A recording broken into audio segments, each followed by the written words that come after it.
All right, Nesta, now you've got, a few days between Saturday and today.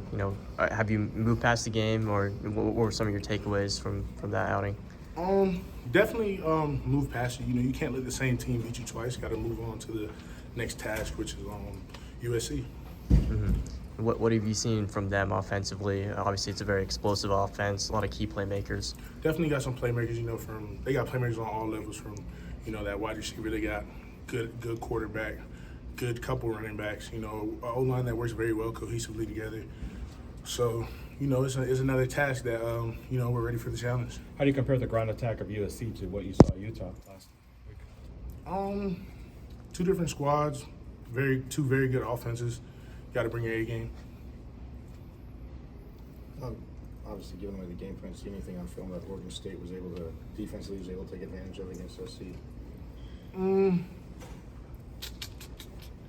Just playing hard, playing relentless. Definitely, they did that to stop those guys and try and stop them. Yeah. What are your thoughts on being able to stop the run and what you guys have been able to do the first 4 weeks and how it's been a little bit of a struggle? Definitely been some growing pains with stopping the run, but it starts up front with us, with the guys who I work with. So we got to be able to stop that, create a new line of scrimmage, punch them O-linemen, do our thing. So it starts with us. Has there been any specific discussion regarding that and what you guys need to do? Do our job for the most part. Do what we're coached to do. Coach Rod teaches us what to do. We just got to apply it. What about you playing both interior positions? Has that been, adjustment for you? I told y'all, I'm a D lineman, so, yeah. Coach Rob said I was a nose tackle, but, I felt like I'm a D lineman. Yeah. Play anywhere from the 5 to the 0, anywhere. So it's cool. Coach Rod talked about how you're kind of a leader, not in just the performance, but from a leadership standpoint. And can you kind of talk about taking on that role? I don't think it's necessarily a role that you have to take on. Sometimes it just, I guess, people will gravitate towards you if you do the right things or do certain things. People will gravitate towards it and just appreciate it. But mostly, I just try and lock in on what I can do better to better myself before I correct somebody else. I got to start with myself. So that's where I usually start, and then try and help where I can help. 12 tackles is an extraordinary number for a D lineman. How are you able to be so active as you were last week? Man, that's just, testament to probably two things. Coach Rod trusting me to keep me out there that long and being able to get that many snaps, and just me being able to, just keep playing, like I said earlier, relentless, just playing ball. I enjoy playing ball, so whatever the numbers are, sometimes you might have a game where I get 2 tackles, but the impact could have been greater and we could have won. So the stats cool, but I would have definitely took a win over that. How important will gap integrity be going up against a couple of good running backs like you mentioned, Travis Dye, Austin Jones, especially going up against a pretty experienced offensive line? We just have to be able to stay sound, stay sound in our gaps, do our job, and we just got to be able to plug those holes up front. That's all we can really do, and trust our linebackers to do their job over top, trust our receivers to cover, but that's all we can do, just our jobs.